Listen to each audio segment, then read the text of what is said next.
Lights, camera, action. In a studio where local filmmakers talk to other filmmakers about the inside world of film. Cut. That's not the script. It. We'll fix it in post. Do you wonder how films are produced and what really goes on behind the scenes? Well, stand by. Filmmakers Kevin Mumphrey, Victoria V.A. Jones, and Carson Hype Ferguson explain all the details. Right here on It. We Will Fix It in Post podcast.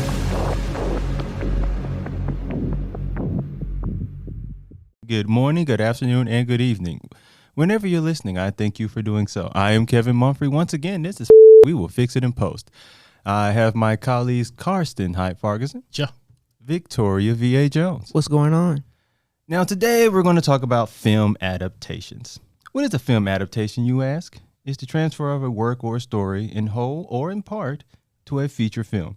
Now, you may see some of these film adaptations come from video games, more prevalently now comic books or plays, but most common form of a film adaptation usually comes from novels and books. So today I wanted to talk about what is it about novels in particular that works for the film. But as I start, I wanted to introduce a friend of the podcast who has also dived into the world of podcasting herself as one of the hosts of Four Friends and a Book podcast. Welcome back, Kimberly Lake. How are you doing? Good. Hi, guys. Thanks for having me. Thank you for coming back. So when you think of I'll ask Kim first. So what is a book that has become a film that you can kind of think of as a favorite? I don't have to think because it's my favorite film of all time, and it's The Color Purple. That I think that is the best adaptation from a book to a film. So you know they're doing the remake of it, right? Oh, yeah. I just saw Oprah calling people and let them know they got it. So I'm excited to see it. But it's a classic, so I don't want it to mess it up. But that's my favorite book to film. It's The Color Purple. Right. So because I thought they was doing a play. Right. There was already a play. So they're taking the stage play. Well, right. This got remixed. They remixed the remix. Right. Yeah, I guess so. So yeah, they're literally like all of them who were in the play are in the movie, I think. Yeah, like Fantasia and all. Yeah. Danielle Brooks is in it. Mm-hmm. And yeah. Who played Whoopi's character? Fantasia. Ooh. I may want to see this. And it's gonna be good. And then I forgot the guy who's playing Danny Glover's character. Mister? Who's I want to know who's I know who it is. I forgot his name. What is his name? No, I can't do it now. I'm on live. What is his name? I want to say name. Donald Glover just to be silly, but that's probably not it. Yeah, but he would be a good pick. He would. What if he was? He have his chest out like This Is America? All in your area? No. No, the more I think about it, the funnier that sounds to me.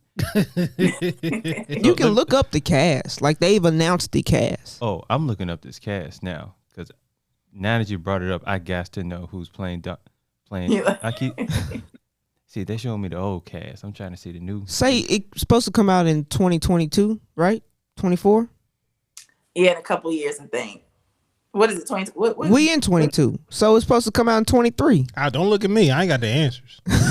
I think you're right. I ain't got none of the answers you see. I'm like, what year is it? I can't look. Yeah, I'm seeing 2023. Right, so that's when it's supposed to come out. It's supposed to come out next year. There's a whole lot of reading there they ain't doing. So they already did it already. What you mean?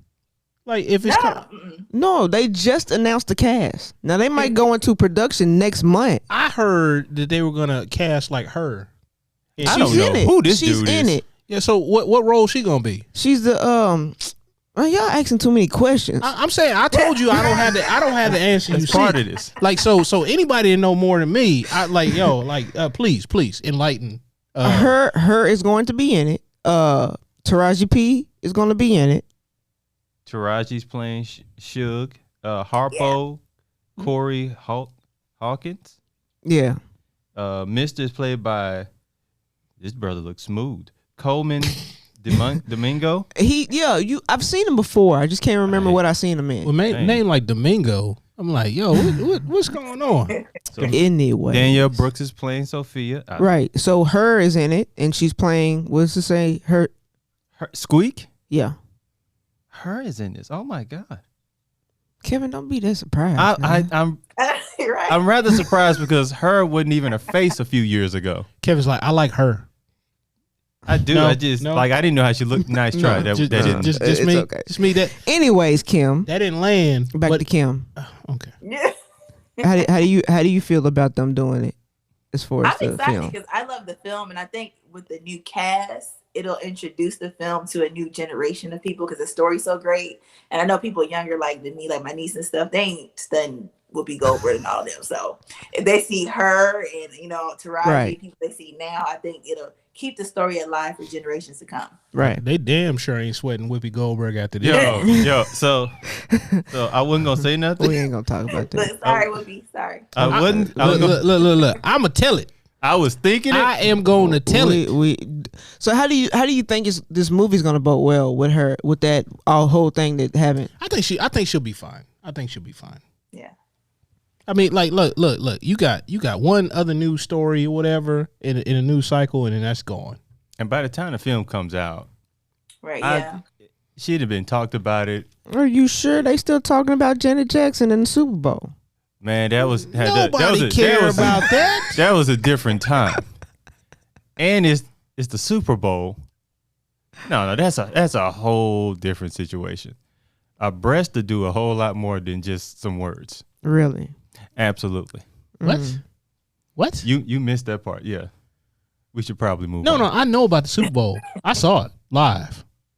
I did too, and my TV messed up right as it happened. But that, You gonna pull the Justin Timberlake excuse? no, Right. no, my I'm TV. gonna have you naked from the end of this song, and then the wardrobe malfunction, like right there. Okay. No, my TV literally messed up as that part happened. Mine I just heard didn't. people. I know everybody else's TV worked, but mine at that moment. I got rid of that TV the next day. But let me ask you all a question. Take a guess on which authors had the most works made into film. I don't know. Stephen King. What's the other cat? The dude to be doing the Jack Reachers and all that stuff. Tom Clancy. Stephen King's a good guess. Stephen King, Tom Clancy, and there's another cat that's like super prolific. They're not like a lot of people like talk about now, but he was like big back in the day. I can't remember.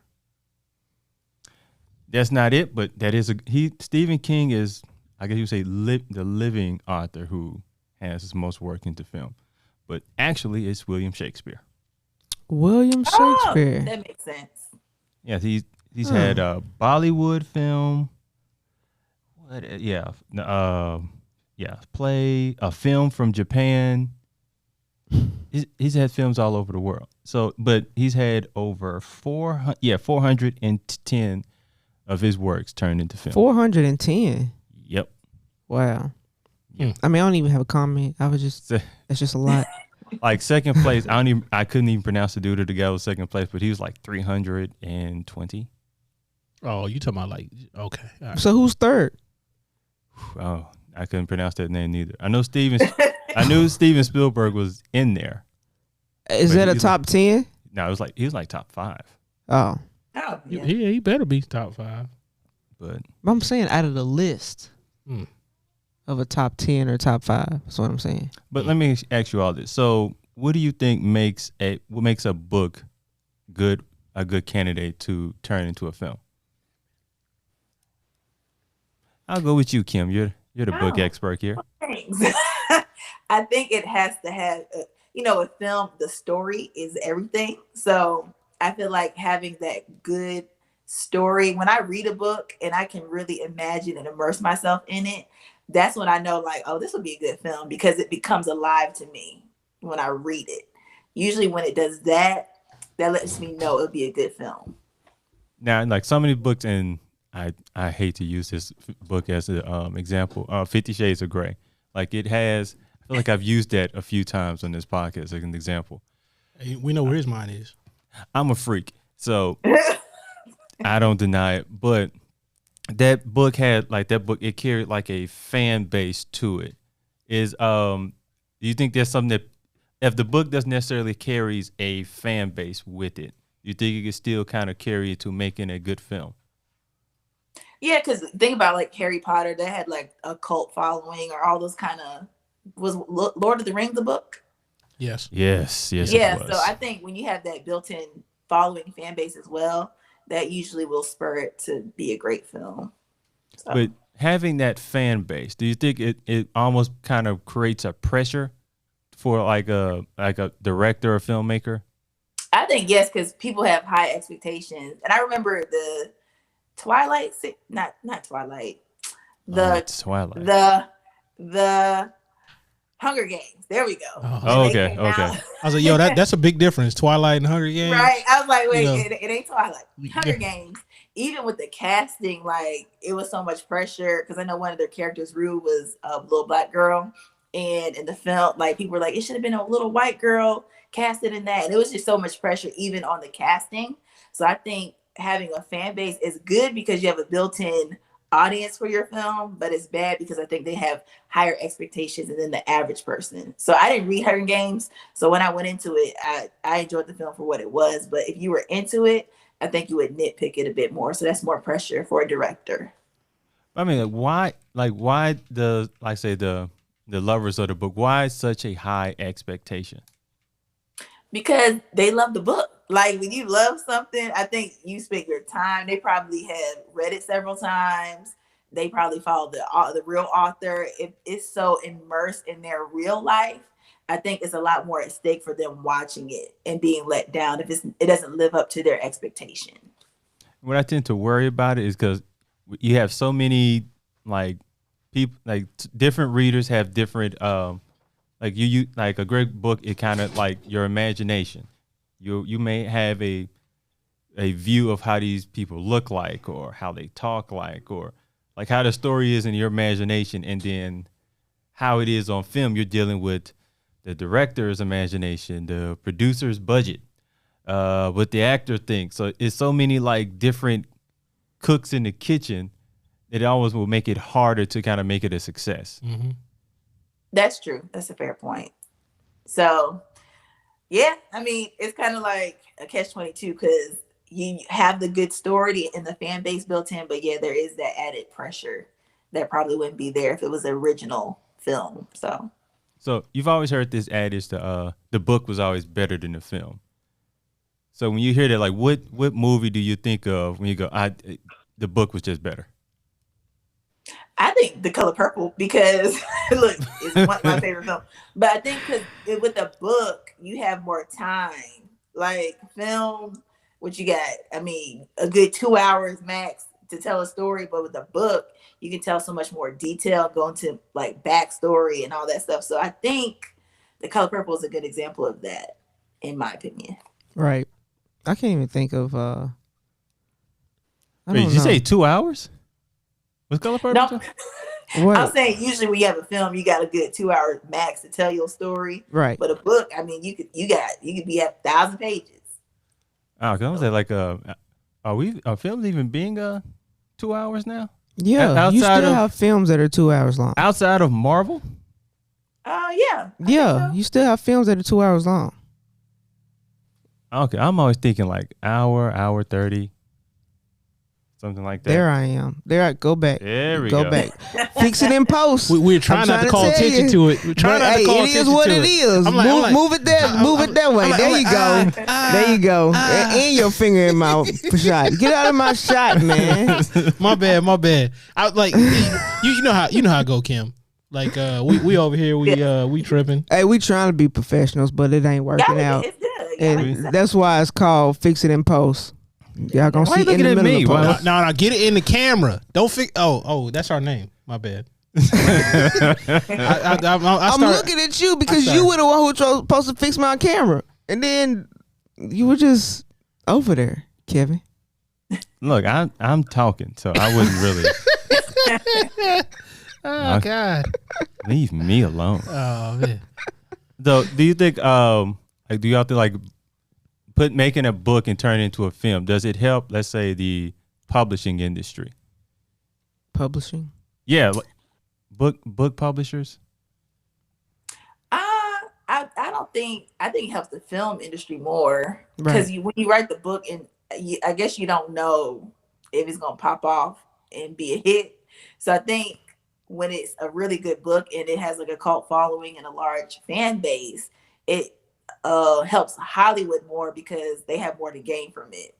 So I think it's Hollywood that benefits more than the book publishing industry. Right, especially if that movie sucked. You think somebody gonna go and try to read the book? Now, if the movie's really, really, really good, you're gonna be like, okay, let me go read this book, even if you're not a book reader. But that's just it's toying costs, right? And if the book's good and the movie sucked, you already paid for the movie. Right. Well, the book should be good. So, like, if the book sucks and the movie's good, what's going on? Right. I mean, that's just a chance you're gonna take, though. That's when I guess the screenwriter was like, "Yeah, I think I can change this a bit." They be like, yo, this is trash right here. Like this. Yeah, this right here. I'm gonna have to do something. Yeah, with this. page 100 to 320. We don't even need that. Delete. Or you just rewrite it. That's what you do. You don't rewrite the book. No, I'm saying the pages that aren't good. I mean, all right.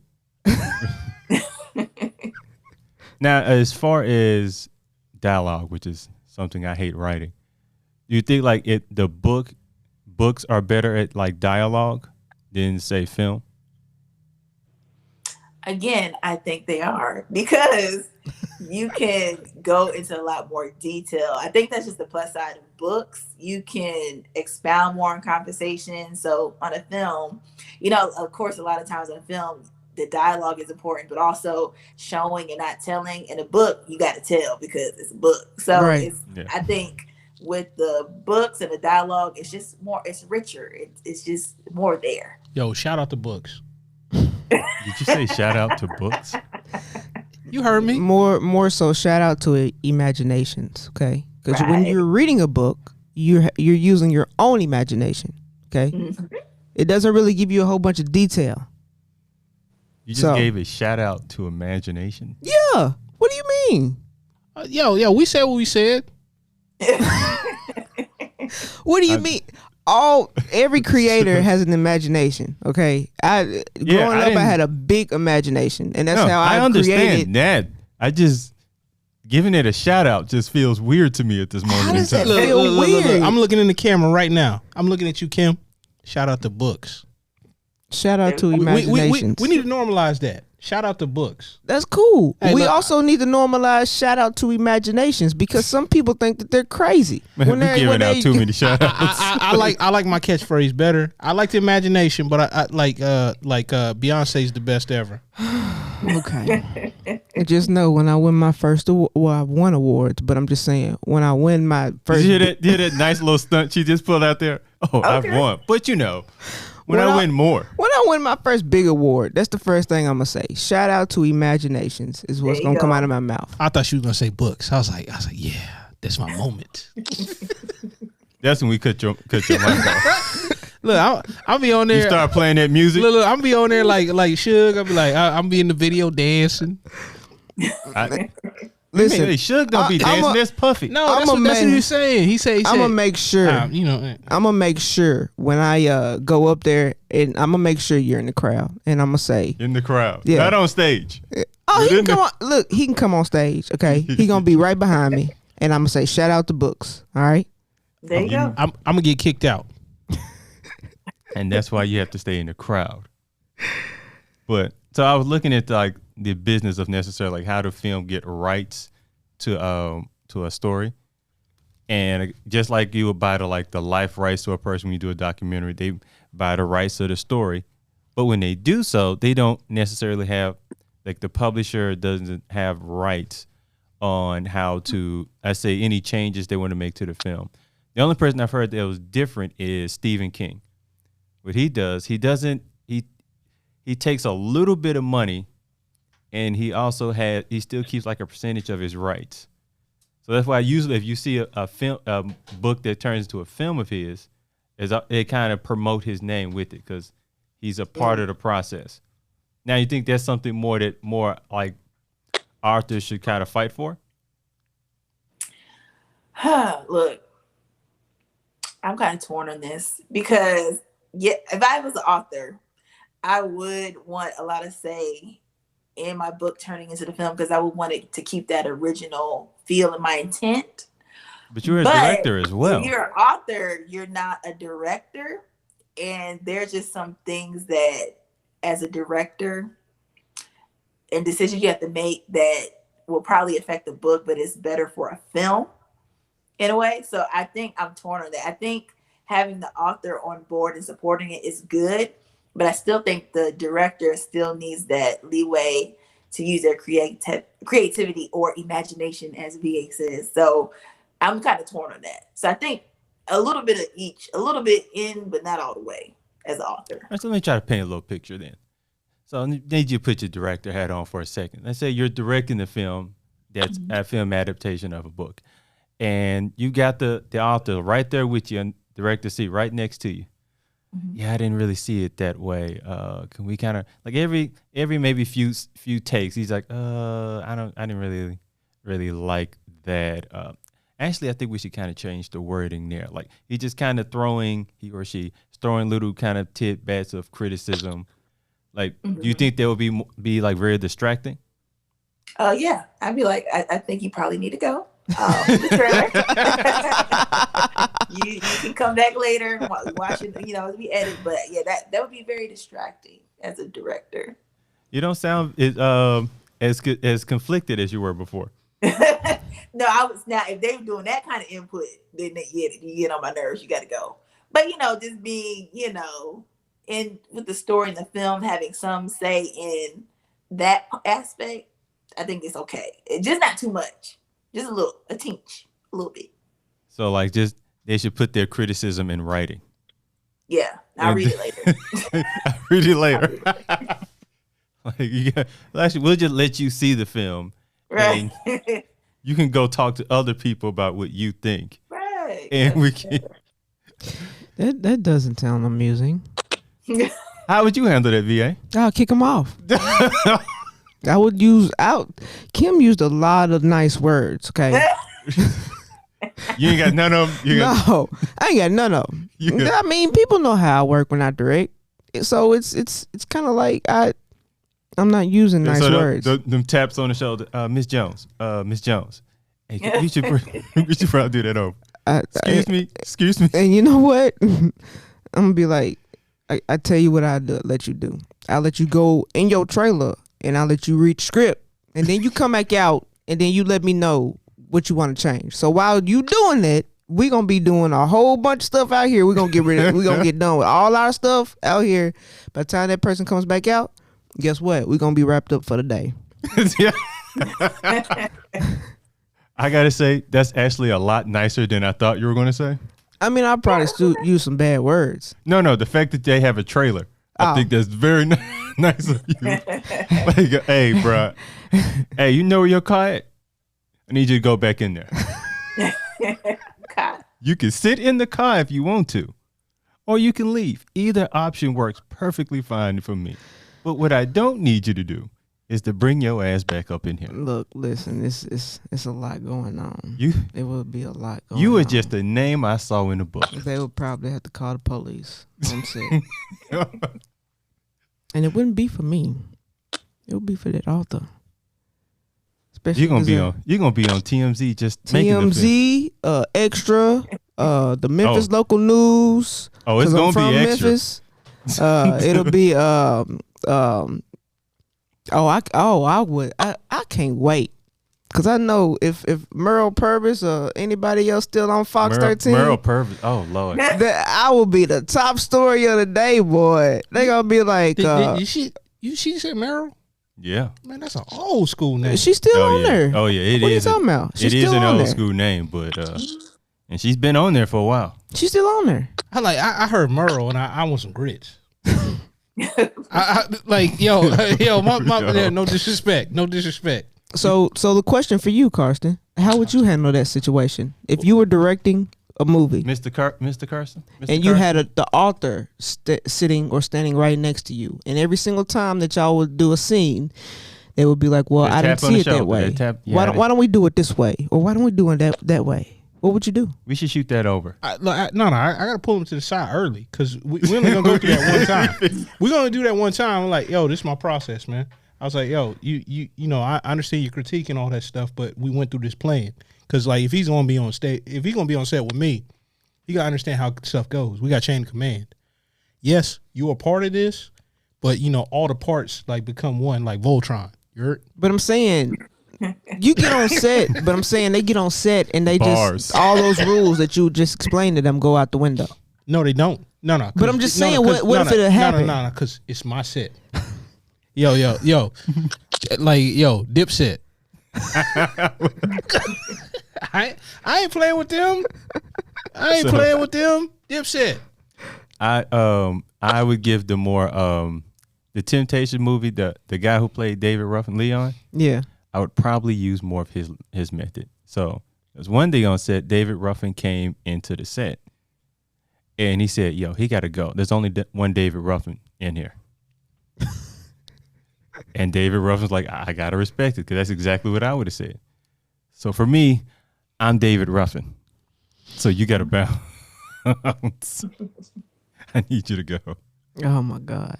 I'm David Ruffin and everyone else is Otis. Hey, for real though. And ain't nobody coming to see you, Otis. For real though. Dipset. That's your for real though? Okay, Kim. Going back to you. Look, I answered the question. Well, Kevin, what's the next question? I gotta say, Kim was probably the nicest out of all of us. You're definitely the better one of us because none of us had nothing nice. Yeah, but I mean, I'm gonna be as nice as I need to be. And as you need to be. Yeah. Because you know, like some things require escalation. Okay. It'll be as nice as the contract allows. As the contract allows. I thought the contract out the window. Yo, we're horrible. We're horrible. It will be straight up Fraser Raleigh over here. Do you hear me? Be on World Star. Yeah, that's what she said. If you let me get my cell phone out. And they had their cell phones out. You gonna have like your grips and I would have my cell phone out, recording myself. I can literally see Victoria go, I can either direct this film or your ass whooping. Pick one. But I'm directing something today. So which one do you want? You tell them to do the right thing like a Spike Lee joint, right? Yeah, we'll go with that. We'll go with has a few bars today. Come on. We'll go with that. Anyways. Now with the popularity, do you think people are like authors when they're writing books now, like or newer authors? Because like films can be very financially viable. That's a nice word to use. Do you think they write their books with the kind of goal of it being put on film? I think some do. We just interviewed an author, and I'm sorry, I forgot her name. Please forgive me. I do it all the time. She has a good 2-3 books, but she's actually trying to shop her stuff in Hollywood. So I think some people do have that intent of writing a book and then turning it into film. And I think some people just want to have the good old fashioned book on the shelf, and that's it. So I think today, since more people are exposed to media, film, all that, social media, everything's so accessible now. Everybody can edit now on your phone and all that stuff. I think authors now writing do have that in mind more than likely. Well, you know, I wanna like put a caveat in there. Everybody has the ability to use the technology to edit, but not everybody is as talented as you. Everybody can't edit. Look at that. Look at that. You were just filled with it. I don't know what you feel with today, man. Billy D. Farguson, what is going on? I'm feeling myself. I see you was all right, Beyonce. All right, feeling yourself on that chair earlier. Chill out, man. Hey, mind your business. Hey, you should have wore your cape today, man. How come you didn't wear your cape today? I gotta save something. What are you saving the cape for? Special occasion. I'm just letting you know you getting a good present from me this year. Okay. I haven't gotten around to giving you your present yet. But it's coming. I don't feel like this is any of our business. It's coming. I promise you. Everybody gets a present from me though. You know that.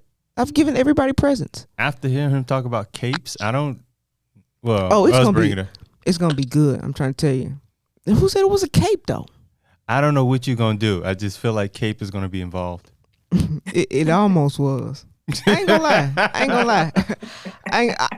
I might get you this. I might not. But it's scratched off the list, so I can tell you this now. So I was You're gonna looking get a little you. nervous right now. I was gonna get you a cape that said "hype man" on it, but I'm not gonna do that. And she'd be like, "You better wear this. Literally. You better wear it." Now that we're doing video, you better wear it. What am I like? Go to Whole Foods in it? What's going on? I mean, you could. Yeah, man. In Nashville, sure, you can do anything you want now. Yeah, Kim used to live in Nashville. You can do that. Can. Just because you can doesn't mean you should. Look, I be doing stuff like little stuff here and there, right? But I'm saying it would have been a gift. Now I'm not getting you. I might get you that, but I'm not getting you what I want to get you. But look. I can't have everybody thinking I'm crazy. Only select people. Only select people. But you told the world that you wore a cape one time. I mean, not the whole world. Just like, whoever ends up listening to our show. Okay. All right. What's your next question? You Kevin? told America you wore a cape. Right. You told America you were. You told we'll let at you know least what your episode country. that is, Kim. But he said it. He said it, and we didn't egg it on. I don't know where it came from. So it ain't like we were like. It wasn't like we were talking about capes or anything. And then he just said, "I got it. I wore a cape one time. That didn't happen." See, if you're gonna tell the story, tell the whole story. Oh. So I showed up to a business meeting, and I had this cape, and I was like, yeah, I want to have a super meeting. And then the lady like laughed at my little corny joke, and I broke the ice, and then we had a good meeting after that. I would have threw you out.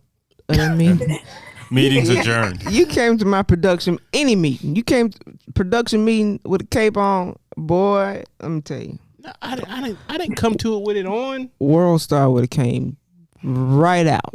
Like, what do you think me of? I didn't come to it with it on. I think you as a good gentleman. I think you are With a cape. I wasn't gonna say all that. Anyways, Kevin, get back to the podcast. Okay. So, I need you all to put y'all director's hat back on. What is a book that you all have read that you would want to direct?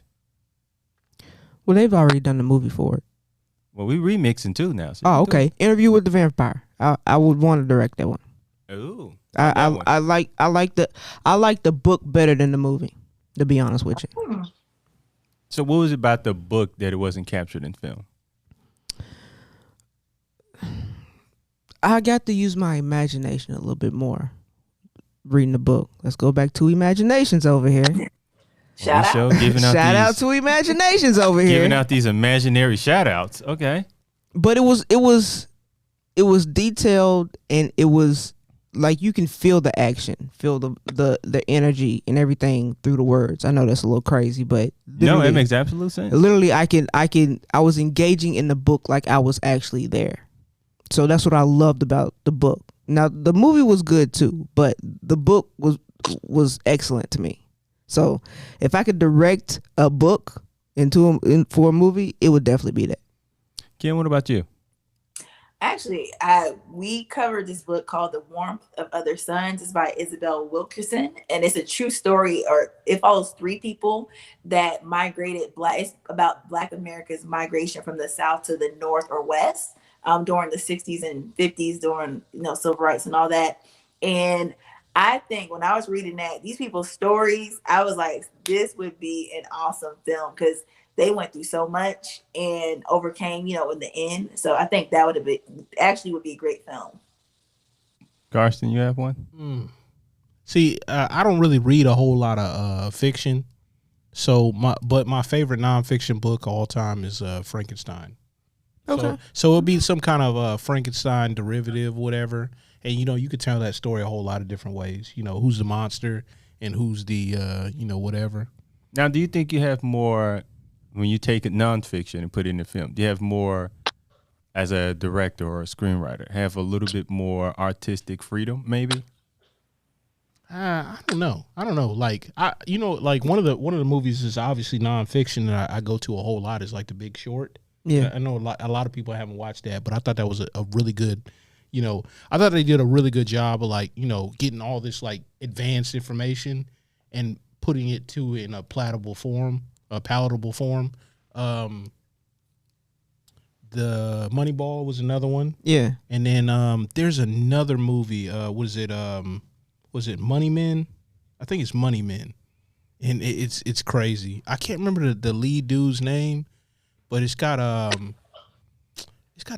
bunch of actors in it that I've seen before, but they're not like high.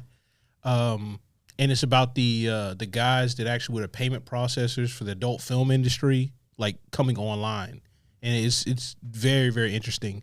What the main character from Suits is in there. Oh, for real? Yeah. Huh. Yeah. Not the dude that cheated or whatever, but the other cat that brought him in was the one that played Harvey. I know you're talking about. Yeah. He was up in there. All right, now, Kim, before we let you go, I wanted you to talk about your podcast. Before we let you go. We didn't ask you to sing. Oh, my bad. Keep that to yourself. Oh, Do you? Go ahead, Kim. I'm so sorry. I am, of course, Kim. As I said, I'm one of the co-hosts of Four Friends in a Book. It's 3 other friends and myself, and we read books and review them. So we want to promote literacy, of course, in the community and outside. So this podcast is for absolutely everyone.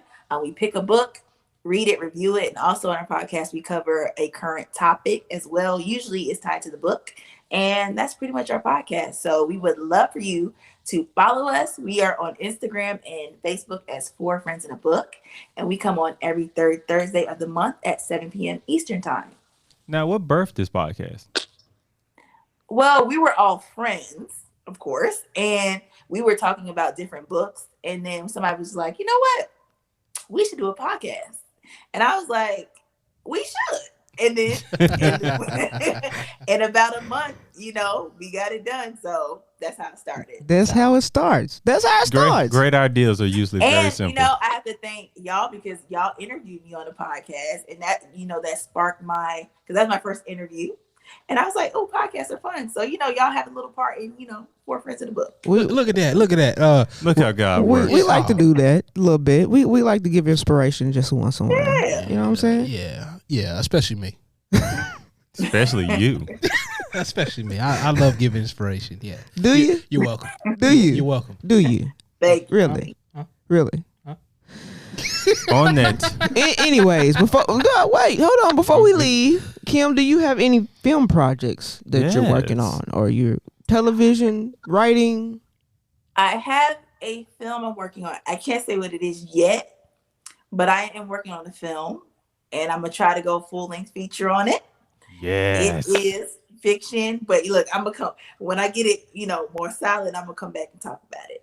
Ooh, secret. Works for me. Ooh, secret. Works for me. We love it. We love it. And if you had to punch out an author on the process, please talk about that too. Yeah. If it's a book going into a film, and you the director on it, we'll come out. We'll come out and just watch the show. We want to watch all the behind the scenes stuff, and we'll be like, up. Someone taps you on the shoulder like, I don't think I liked that scene. Yeah. It's not how I thought about it in my brain. I didn't ask you, Otis. I didn't ask you. On that note, we're going to leave now. Are you sure? You ready to go? Absolutely. Okay. All right. Thank you once again, Kim, for taking time to talk to us. Thanks for having me. I had fun. Well, we try to be fun. I, once again, am Kevin Mumphrey with my colleagues Victoria V.A. Jones. Yeah. Go ahead. She didn't even try. Karsten Flightman Ferguson. Wow. Man, the level of this guy. And that is a wrap. Yeah, it is.